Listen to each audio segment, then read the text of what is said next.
and welcome to another edition of My Racehorse Live. Nick Hines, the Sarge, reporting for duty on this Friday. And boy, do we have an action-packed show for you.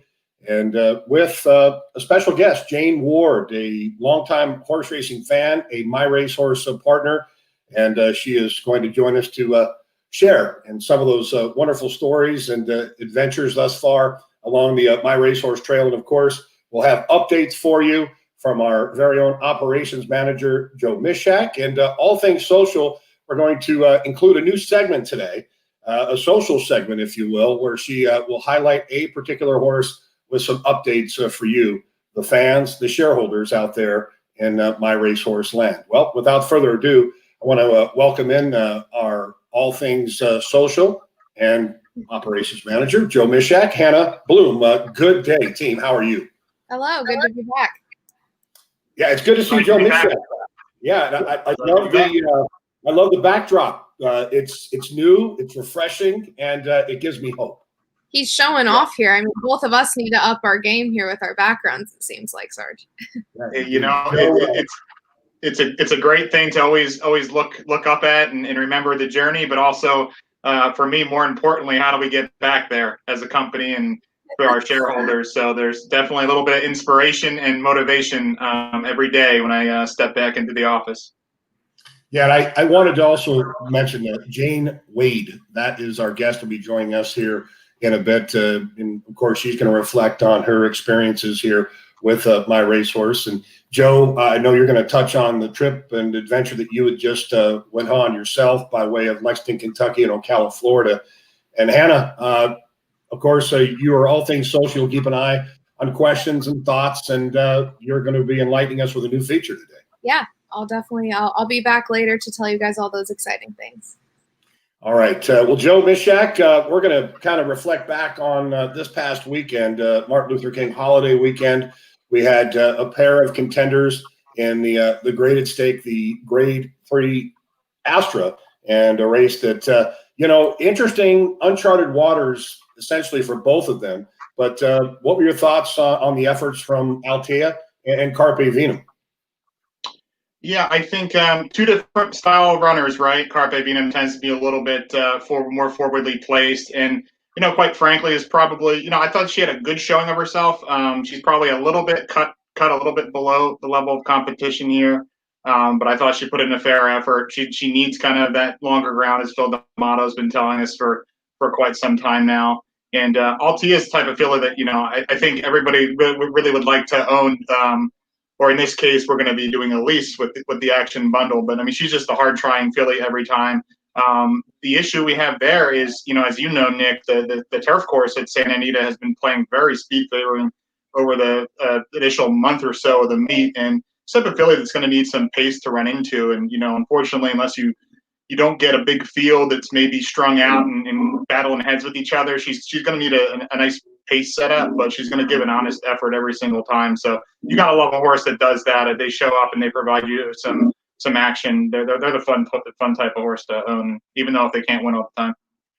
Well, I will say that Carpe Venum, this is her career best by her speed figure, and it's also interesting to note that she raced off of Lasix, which the reports are from Phil that she scoped clean post race, which is a positive. In addition to Altea coming back for Mike Whitey McCarthy. So knowing that Carpe Venum had produced her career best by her speed figure, she's still eligible for the allowance 2-time other than. And look, she was only 3 1/4 lengths off of victory in a graded stakes the other day. I like to see that graduation, so to speak, and that development. And she's evolved, I personally believe, kind of seemingly into her senior year in high school, coming out of that 3-year-old year. Would you agree? Oh, most definitely. And as we've talked about numerous times on the show, whether it be with her, whether it be with a horse, say, like Storm Shooter, definitely a younger horse, but it's all about finding spots, right? And sometimes you got to run where the book leads you. And sometimes it's favorable spot. Sometimes it's a spot where just like, hey, we got to run, or we're going to be sitting on the shelf for another 5-6 weeks. And sometimes they run, a heck of a lot better than you would have given credit for in that spot. So I think in the case of Carpe Venum, you hit the nail right on the head. I'd love to see her back in that allowance spot and grow as an early 4-year-old and see if there's some progression down the line. Shout out to Milani Wenska here in the city of Los Angeles. Thanks for tuning in on this day.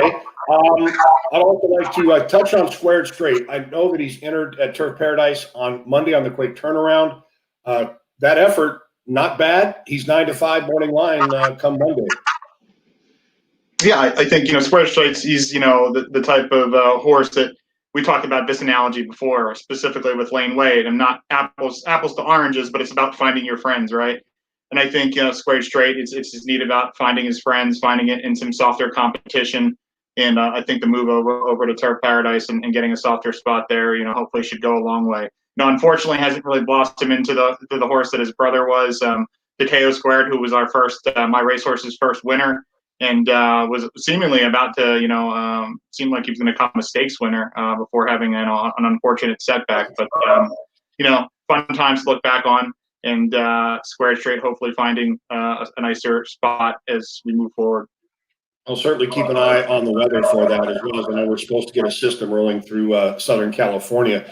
All right, last but not least, certainly a Social Dilemma at the fairgrounds. I put in a gallant third at a decent number. This is a horse, Joe, that I feel is really going to develop as she gets older. Certainly kind of finding her best stride late.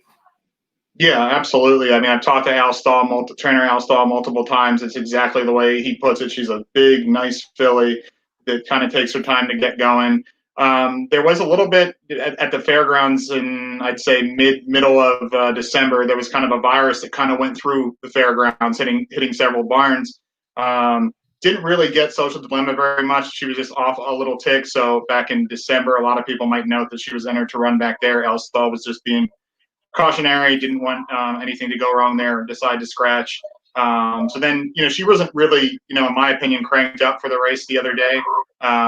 She, against winners the first time, is always probably one of the most difficult spots you can put a horse in. She broke okay. She kind of wanted to be, I think, closer to the lead, found herself taking some dirt for the first time. And I thought she ran on admirably in the stretch, kicking out after kind of not so much a great trip. And showed that she could run on. So I thought that was very encouraging. As you alluded to, the number came back and and improved. And I think she's going to get a lot out of that race moving forward. And absolutely down the line, she's a filly that, being Medaglia d'Oro out of a Seeing Kitty, she could also translate that talent onto the turf. But certainly looks like the horse that could also do it on the dirt as well. So anytime you have a runner that can do both surfaces, it's pretty exciting because that just opens up your options. Yeah, the fact that Seeing Kitty herself, and she competed out here in California, multiple stakes winner on the grass, and she being by the late great Minister's Wildcat out of an Unbridled Song mare, that certainly will give you that versatility.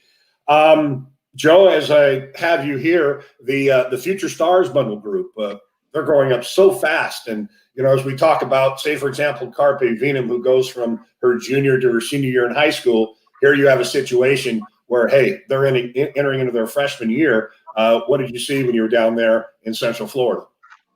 Yeah, I couldn't be more pleased, really, at this stage of the game with all the horses that we bought last September.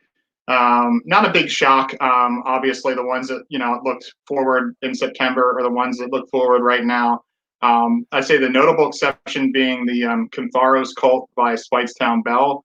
I think that was a colt that obviously our team talked about after the sale, of giving some extra time, that a horse that would need a little bit more seasoning, and certainly, as you can see here, is really, I think, grown up tremendously in that little bit of time that we gave him. And talking to Tristan Demerick over at Demerick Farm, that he said, I've been around a lot of good Cantharoses, and this is what they look like. And I don't think that this guy's going to take a long time, even though we gave him a few more months off than the others to catch up. So that was encouraging to hear from Tristan. And the other ones, no big surprises. You got the Connect Colt and the Looking at Lucky Colton.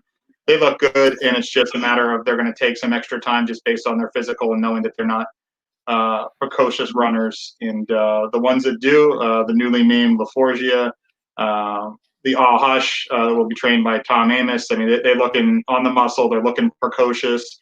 They're looking good. And obviously now we're a matter of weeks away before we start putting some speed work into them, and and in the next couple months, then it really you start to get the separation, obviously, of where the talent levels might be. But for right now, they're all healthy, which is obviously a great thing. They're all progressing, and then we'll see where the talent level takes them when they start ask for some work.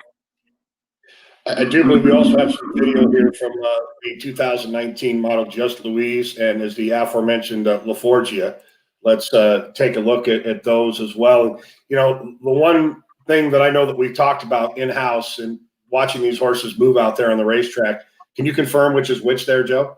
Yeah, LaForgia is on the outside and Just Louise on the inside. And I mean, they both look like they wanted to go. They wanted to get down to business right away.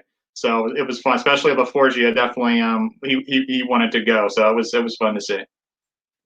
Yeah, it's great. The process in these young horses in their development, you're going to see so much over the course of the next 6 months are so crucial because of the fact essentially it's like going to boot camp and learning your drills, so to speak, and learning which foot to put in what particular place. And between Raul Reyes at King's Equine and of course Tristan, his wife Val, there at Demeric Farm, they do a tremendous job. And having been in the industry my entire life and then evolving, going to the 2-year-old training sales and just watching how they can kind of audibilize the horse in itself speaks tremendous to their values in horsemanship. And for me personally, I think those horses are in the best hands. I know, Joe, that we have some questions that are coming in. I think we've got a moment or so to answer them. And there was a question earlier. Of course, it's opening day at Oaklawn Park. Wayne O, looks like a competitive spot, but the reports are that he's training well. Yeah, I mean, we definitely a situation where, once again, speaking to find your friends, getting into a spot where we think you could be a little bit more competitive. And, Oaklawn Park, everybody wants to win there. It's a premier meet, kind of like Del Mar and Saratoga. So, when you go there, you're going to have some stiff competition, even if it's at a claiming level. So hope for the best today. Hopefully he gets out on the lead and we can kind of get away with one and get some easy pace, but it's never easy at any of these places. So we'll see what we got later today. Yeah, for sure. Joe, before I let you leave, as we bring in our guest and bring you back, of course, reminder, race 3 at Oaklawn Park today with Wayne O. Be sure to get tied in, get tuned in. That post time approximately 1:30 Central. He is actually 12-1 on the morning line, but some key scratches in that particular race. Quickly, Joe, on the naming for the babies, I guess we lost Joe. We'll bring Joe back. There's Joe. Joe, in reference to naming the other babies, what's the process with that? Yeah, so we're just working on the last few minute adjustments, and we'll get the naming competition rules and out, I'd say, in the next week or so is what I've talked to our staff internally. So it's coming. We're going to get it. We'll have a lot of fun with it. So I appreciate everybody's patience. I have faith in you, my friend. I have faith in you, Joe. And of course, we'll get those updates out to you referencing naming.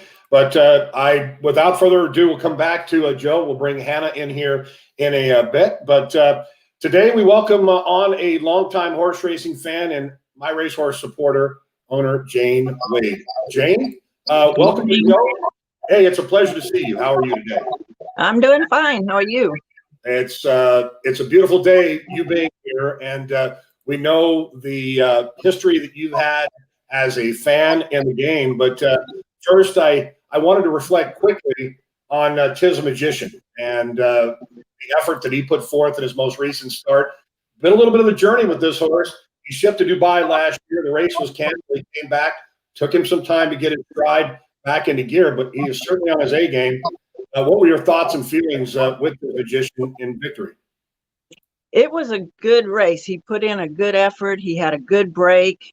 Drayden had a great ride on him. Luckily, we were there, and so we could watch the race in person.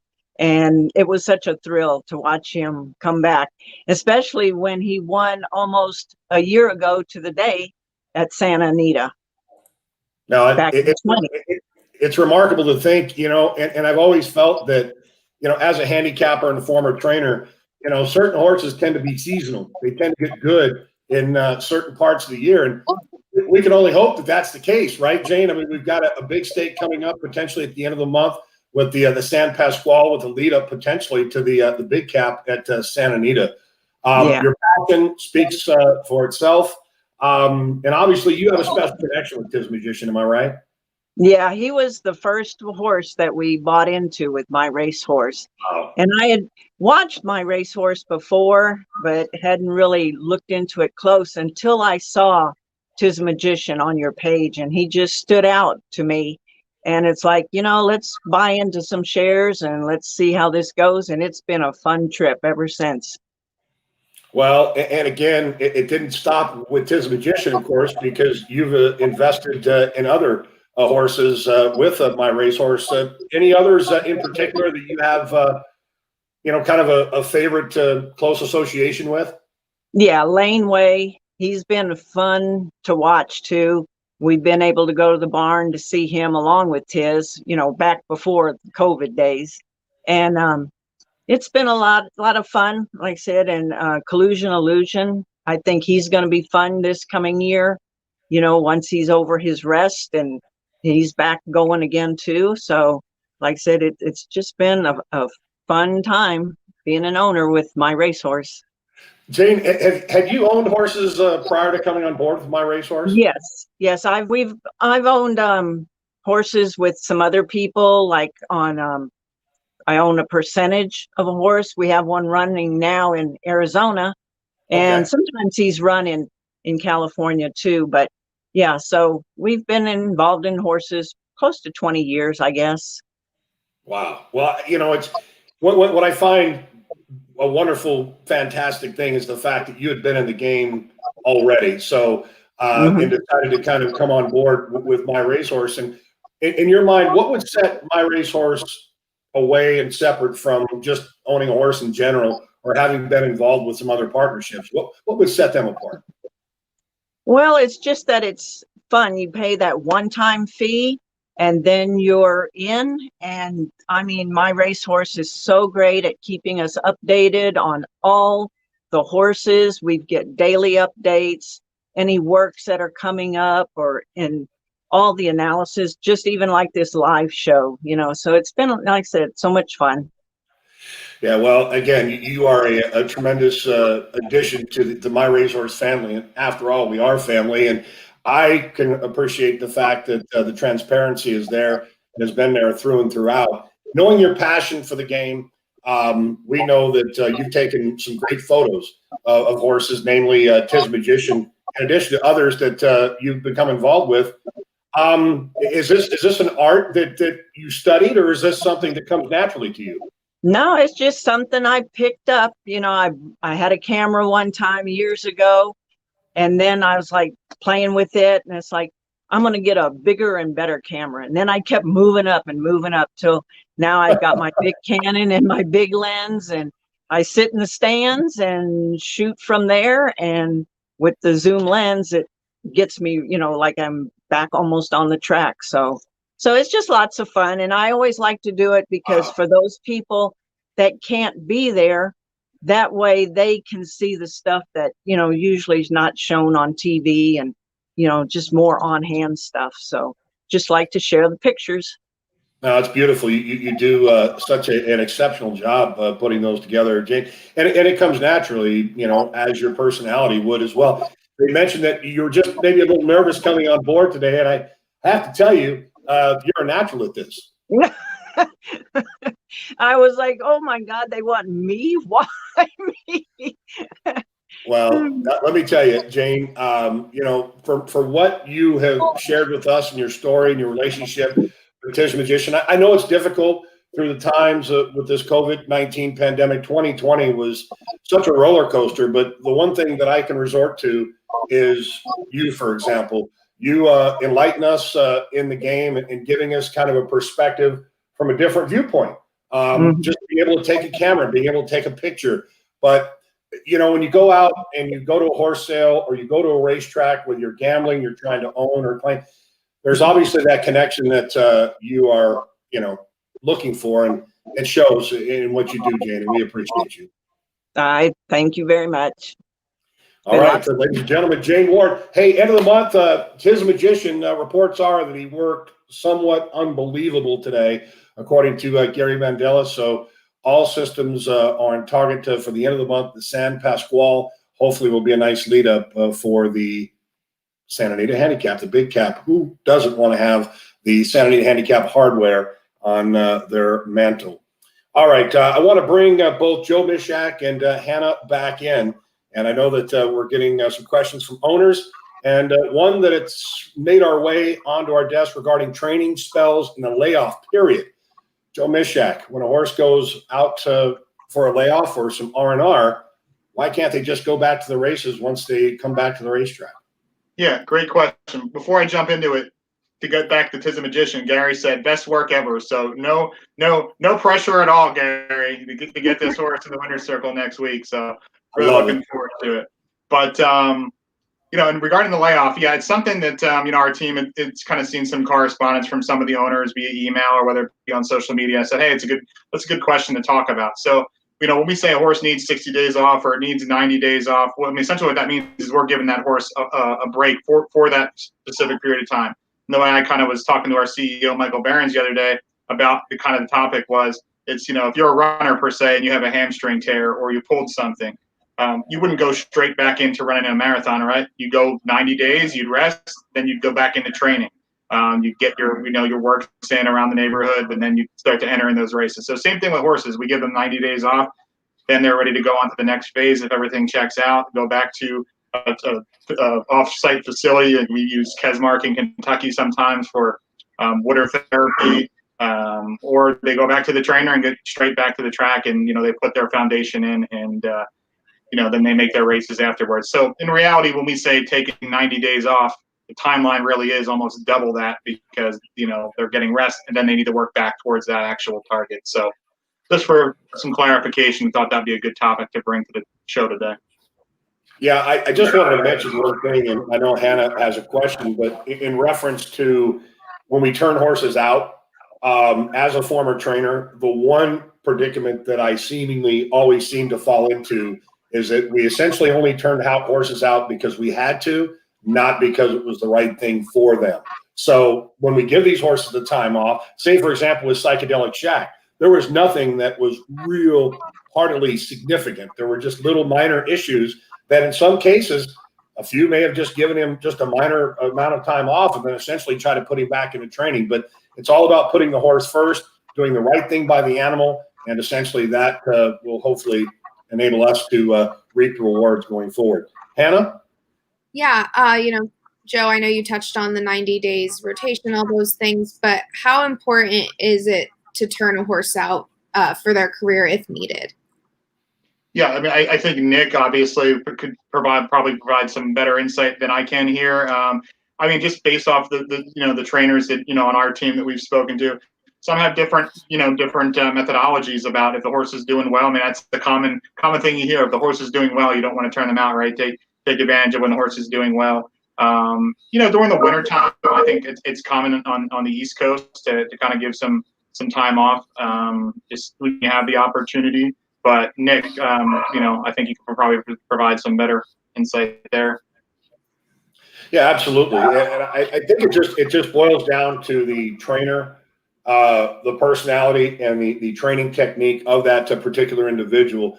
They're like coaches, right? Essentially they get to know each and every player. They have a close personal attachment with those players. They have a connection, if you will. So we as owners, we as racing managers and partners, we have to rely on the intuitive cognitive skill of the trainer to be able to determine where that horse is at a given period. But the one thing, Hannah, and the one thing, Joe, and I know you both know this, the difference with horse racing, it's a 365-a-day-a-year season. Unlike other sports, you go into the seasons with the NBA, the NFL, Major League Baseball. In addition to the fact you're having to try to get into the mind of the horse to determine what's right for them and if they're happy and they're ready to move on with their careers. So the beauty of myracehorse.com, there's no pressure. Our pressure is to provide the best horses and the best management to get those horses to the winner's circle, and hopefully we can build on what 2020 provided. All right, Joe, I know you have something to add in reference to that, And again, patience, I think, is the bottom line, right? Patience.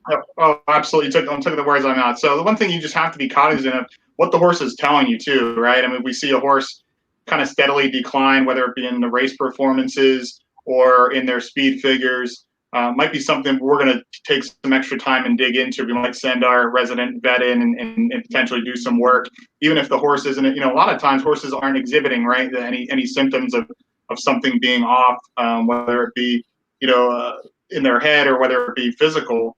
And obviously they can't talk to us and let us know what's going on. So it's really up to us to be cognizant and look at their patterns and see, okay, maybe this is a horse that could benefit for some extra time. So we do discuss that in all of our analysis and stable management as well.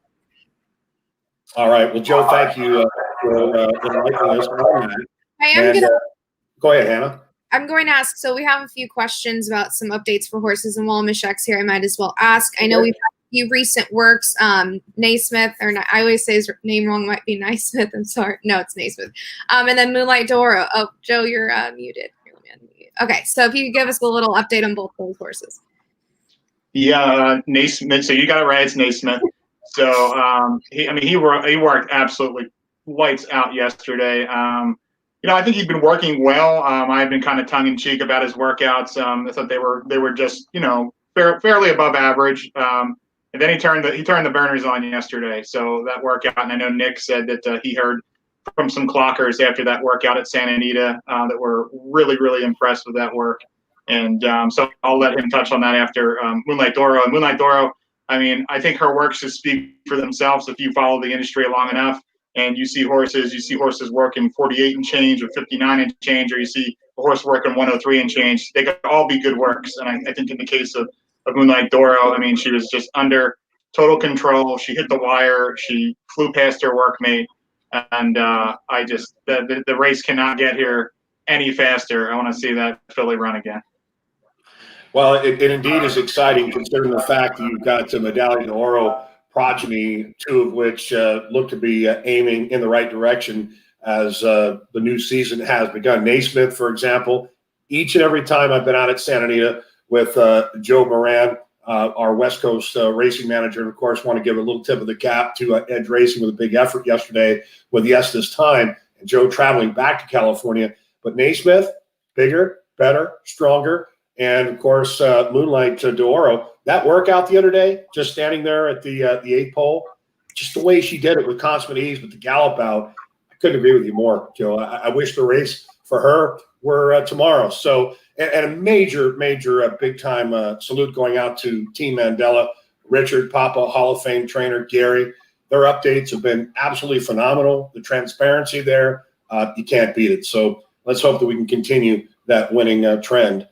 With not only Team Mandela, but with each and every one of our trainers. All right, I want to jump into a new segment here. And Hannah, I'm excited because, everyone loves Hannah's social segment, right? We all kind of have our different perspectives or whatnot. But the one thing I could appreciate is that when producing and directing, Adam had kind of put together the thought, let's add a different twist to it. Hannah, you're going to look at our stable, all right, and discuss a different horse each week. And let us know what is going on with that particular horse. Who are we starting with this week? Yeah, so, you couldn't have said it any better, but it's true. We only have so much time each week to discuss as many horses as we can. And so this is a really fun way of getting to each week take a look at a specific horse that we maybe don't get to mention all the time on the show. So this week we're going to start with Almondrea. And I thought, what better way as she's going to lead into her 5-year-old career going back to Hall of Fame trainer Steve Asmussen's barn. She's been at Highlander training in Texas. I forget what part it is, but I was able to speak with the CEO, Jeff Hooper, and he couldn't have said nicer things, first off, about My Racehorse specifically. They love the opportunity to work with My Racehorse, and he had a lot of fun things to say about her. I know we all love to know the personality side of these horses, and specifically with Almondrea, he said she's just a super professional, very nice. He said she never misses a meal, which I thought was funny, and love to hear that. That means the horse is very healthy and happy. She loves being a racehorse, loves her job, and said an even better attitude. So you really can't want more than that kind of positive feedback than that. And you can see her here. She's working and very soon, we'll ask Mishak, but very soon she'll be headed back to Hall of Fame trainer Steve Asmussen's barn. So it'll be really exciting to see how she does in her 5-year-old career. Yeah, and again, Jeff is an upstanding individual, not to mention that he's a Dallas Cowboy fan. Being there in the Lone Star State of Texas, they're in Sulphur Springs, by the way, Okay, and they continue to like embellish and build on the facility. It's a great training center. You know, the fact that you've got Steve Asmussen, you know, the likes of several top trainers in the industry who give their horses the time and development there is great. Hannah? Yeah, I agree. And I think, you know, when you're talking about transparency and all these all the information updates, it's so great to have someone like Jeff who provides such great updates to all the owners and photos, videos, and work. So it's definitely great to see. And like I said before, you know, it's great to hear her personality and how well she's doing and how happy, healthy. And it seems he also noted, and I forgot to mention, you know, once she arrived at Highlander, it seemed like she was able to relax a bit and kind of just get more comfortable with herself. So I think really excited to see how she does this year. Well, I think the other thing, Hannah, is the fact that, as we alluded to in the segment there with Joe Mishak, was giving horses time because it's the right thing to do, not waiting for something to go wrong because we have to. I think you understand what I'm saying, right? It's kind of the prepare and prevent rather than repair and repent at the end of the day. Yeah. So giving her the time, you know, again, we've given her every opportunity to pay it forward. Yeah. So I love the segment. I also appreciate the fact that you interacted and had an opportunity to speak with Jeff Luppard as things open up here in 2021. Let's hope, in the perfect world of imperfection, that we'll be able to get you out to the track and you can stick a microphone on these guys and, you know, go through the rigors of what they see each and every day and be able to share that experience. That's what we're trying to do here. So hopefully I can do that in the future. And like you said, you know, we're doing right by the horse. So clearly this is paying off specifically for Amandrea, and I can't wait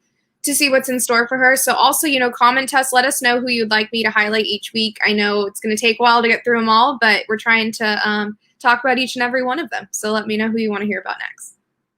All right, ladies and gentlemen, wonderful show today. And thank you, Hannah Bloom. Thank you, Joe Mishak. And thank you, Joe Moran, up there in the sky somewhere, as we know you work so hard. Of course, to our chief, our CEO and founder, Michael Barron. The show couldn't be possible without you. And a salute going out to Mr. Hughes as well, out at Spendthrift. Looking forward to Wayne O. opening day at Oaklawn Park in Hot Springs. Be sure to get tied on. The price is right. I know I'll be playing. And, of course, next week, we're going to welcome in a new work segment. I believe it's going to be on Wednesday. And My Racehorse Live will move on down the trail. And, of course, I want to thank Jane for coming in today, Jane Waite. It was a beautiful show. And she, of course, was that cherry on the ice cream sundae. This is Nick Hines saying thank you to each and every one of you out there in My Racehorse Land. Appreciate you tuning in on this day. Enjoy your weekend. Until next time, we'll see you.